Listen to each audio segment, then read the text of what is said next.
está compartiendo este servicio que lleva por nombre Hasta aquí. Hasta aquí. Josué capítulo 6. Vamos a estar mirando desde el versículo 1 al 16. Dice la palabra del Señor bajo la bendición del Padre, del Hijo y del Espíritu Santo. Las puertas de Jericó estaban bien aseguradas por temor a los israelitas. Nadie podía salir o entrar. Pero el Señor le dijo a Josué: he entregado en tus manos a Jericó y a su rey con sus guerreros. Tú y tus soldados marcharán una vez alrededor de la ciudad. Así lo harán durante 6 días. 7 sacerdotes llevarán trompetas hechas de cuerno de carnero y marcharán firmes frente al arca. El 7º día ustedes marcharán 7 veces alrededor de la ciudad, mientras los sacerdotes tocan la trompeta. Cuando todos escuchen el toque de guerra, el pueblo deberá gritar a voz en cuello. Entonces los muros de la ciudad se derrumbarán y cada uno entrará sin impedimento. Josué, hijo de Nun, llamó a los sacerdotes y les ordenó: carguen el arca del pacto y que 7 de ustedes lleven trompetas y marchen frente a ella. Y le dijo al pueblo: adelante, marchen alrededor de la ciudad, pero los hombres armados deben marchar al frente del arca del Señor. Cuando Josué terminó de dar las instrucciones al pueblo, los 7 sacerdotes marcharon frente al arca del pacto, tocando sus trompetas, y el arca del pacto les seguía. Los hombres armados marchaban al frente de los sacerdotes, que tocaban las trompetas, y tras el arca marchaba la retaguardia. Durante ese tiempo las trompetas no cesaron de sonar alrededor del pueblo. En cambio, Josué le ordenó marchar en silencio, sin decir palabra alguna, ni gritar, hasta el día que le dieran la orden de gritar a voz en cuello. Josué hizo llevar el arca alrededor de Jericó una sola vez. Después el pueblo regresó al campamento para pasar la noche. Al día siguiente Josué se levantó temprano y los sacerdotes cargaron el arca del Señor. Los 7 sacerdotes que llevaban la trompeta tomaron la delantera y marcharon al frente de los hombres armados. Y los hombres armados marcharon frente a ellos. Tras el arca del Señor marchaba la retaguardia. Nunca dejaron de oírse las trompetas. También en este segundo día marcharon una sola vez alrededor de Jericó y luego regresaron al campamento, y así lo hicieron durante 6 días. Al 7º día, a la salida del sol, se levantaron y marcharon alrededor de la ciudad, tal como lo habían hecho los días anteriores. Solo que ese día repitieron la marcha 7 veces. A la 7ª vuelta, los sacerdotes tocaron la trompeta y Josué les ordenó al ejército: empiecen a gritar. El Señor les ha entregado la ciudad de Jericó con todo lo que hay en ella. Qué tremendo. Qué tremendo es el Señor.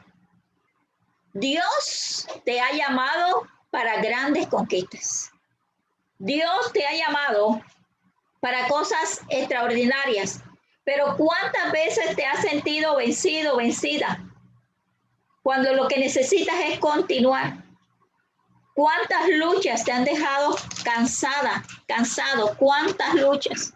¿Cuántos problemas? ¿Cuántas dificultades? ¿Cuántas cosas te vinieron a convencer de que debes tirar la toalla? Ay, Señor, es que me decepcionaron. Ay, Señor, es que no conseguí el empleo que salí a buscar. Ay, Dios mío, era que yo confiaba que me dieran ese contrato laboral. Ay, Señor, es que ahora que entré al empleo, un compañero me está haciendo la vida imposible. Ay, Dios mío, es que ahora que estoy buscando del Señor, mi pareja se ha volteado contra mí.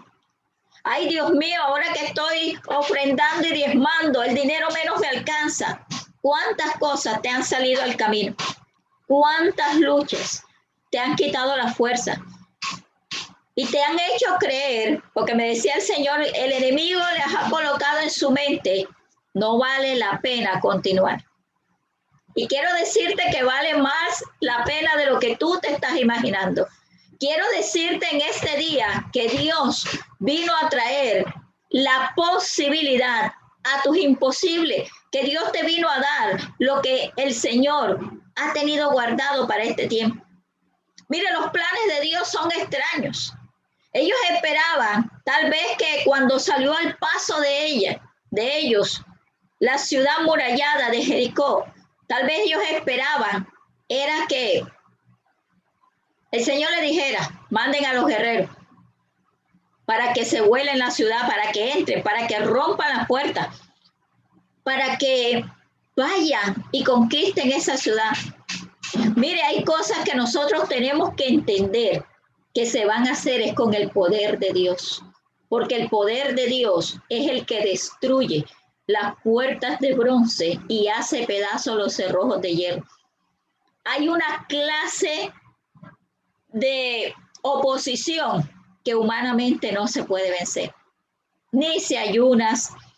Ayer me estaba diciendo el Espíritu Santo, me estaba hablando de los ayunos de Daniel, que mucha gente lo hace, y conocí a una persona cristiana que me decía, pastora, yo cuando estoy ayunando, no me echo perfume, es una mujer, me dejo el rostro demacrado porque son 21 días sin comer, no como sino frutas y verduras, o sea, ella se descompensa en esos ayunos. Y a mí me llamó la atención la forma tan severa que los estaba haciendo y le hice una pregunta, ¿cuál es la causa de que esos ayunos hayan venido a tu vida? No, pastora, para que el Señor me dé un empleo. Yo le dije, por un empleo, tú tomas tu cuerpo y le das ese trato tan fuerte. Esta madrugada el Señor me decía que lo que Él ama más y por lo que Él nos bendice más es por la obediencia. Dios nos mandó a soltar las cargas del pasado. Por eso estamos haciendo estos ayunos. Yo le dije a usted, usted no pida nada material. Pida la presencia del Señor. Pídale al Señor que le libere de todo eso viejo que no le deja avanzar. Muchas veces lo que Dios nos manda hacer no tiene sentido en nuestra mente. Usted sabe lo que es que el Señor le diga frente a una situación tan difícil como es una oposición en el camino. Mira, solamente vas a darle la vuelta a esto, lo vas a mirar y lo vas a mirar, analízalo. Y muchas veces Dios nos ha mandado a hacer eso, analizar la situación y a mirar qué pensamos nosotros. No es la primera vez que Dios nos está hablando de este tema. Entonces dice la palabra que hay cosas que el Señor hace que para nuestra mente no tiene sentido. Que no tiene sentido, pero como el Señor sabe eso, necesitas el empujón del Señor. Cuando el Señor nos dice cállate, cállate. Porque es que se le está aconsejando a la persona, no hables, no sigas hablando mal de esa situación, no la sigas alimentando. Si son problemas con tus hijos, no sigas diciendo, es que ellos son unos rebeldes, es que ellos nunca van a cambiar, es que yo no sé para qué nacieron, es que yo no sé por qué Dios me los dio así. Declara sobre ellos que toda su rebeldía, su desobediencia, sus hechos malos tienen que desaparecer en el nombre de Jesús. Entonces, mire, dice que las murallas y los que estaban ahí adentro, Jericó, estaba bien cerrado. ¿Y sabe por qué estaba bien cerrado? Dice en Josué capítulo 5, versículo 1 y 2. No, verso 1 nada más. Josué 5:1 es larguito. Dice, en efecto, un gran pánico invadió a todos los reyes amorreos que estaban al oeste del Jordán y a los reyes cananeos de la costa del Mediterráneo, cuando se enteraron que el Señor había secado el Jordán para que los israelitas lo cruzaran. no se atrevieron a hacerle frente. Mire qué tremendo. Cuando los enemigos del pueblo de Israel se enteraron que Dios tenía planes de vida y no de muerte para ellos, se aterrorizaron. Porque si Dios tenía planes de vida para su pueblo Israel, era porque para sus enemigos había un plan de muerte. ¿Y sabe qué hicieron? Se encerraron ellos solos, se atrancaron, se aseguraron, se guardaron y dijeron, mejor no le salgamos al frente porque vamos a perder la pelea, vamos a perder esta batalla. Esta batalla la va a pelear el Señor y ellos sabían que había un respaldo divino que iba con el pueblo de Israel. Tú como hijo, como hija de Dios, tienes que acordarte que hay un respaldo divino que va contigo y es el Rey de Reyes y Señor de Señores, el que venció la muerte, el que le dijo a la muerte, muerte, ¿dónde está tu aguijón? Oh sepulcro, ¿dónde está tu victoria que no me has podido detener?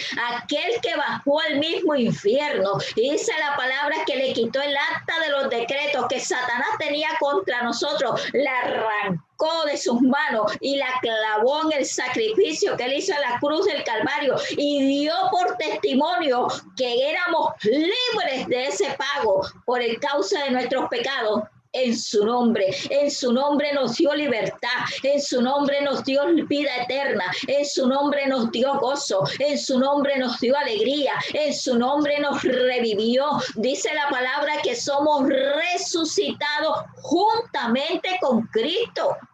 Así que yo te digo en esta mañana, ¿qué es lo que le está sucediendo a tu vida? ¿Qué es lo que está sucediendo en tu casa? ¿Qué es lo que sucede en tu camino? ¿Cuáles son esas oposiciones que tú estás viendo? ¿Cuáles son esos obstáculos? ¿Cuáles son esas barreras? ¿Cuáles son los yo no puedo? ¿Qué es lo que está pasando contigo? ¿Por qué es que el enemigo... Tú dices, se ha ensañado contra mí, pastores, que el enemigo ha cogido mi casa y la ha golpeado? ¿Sabe por qué la ha golpeado? Porque no te has parado donde te tienes que parar. Pero el día que tú decides enfrentarlo, el día que tú decides recordarle las promesas que Dios te ha dado, el día que tú tomes autoridad sobre todo principado, sobre todo lo que te esté atacando, hasta ese día va a quedar eso en pie. Por eso esta prédica se llama Hasta aquí.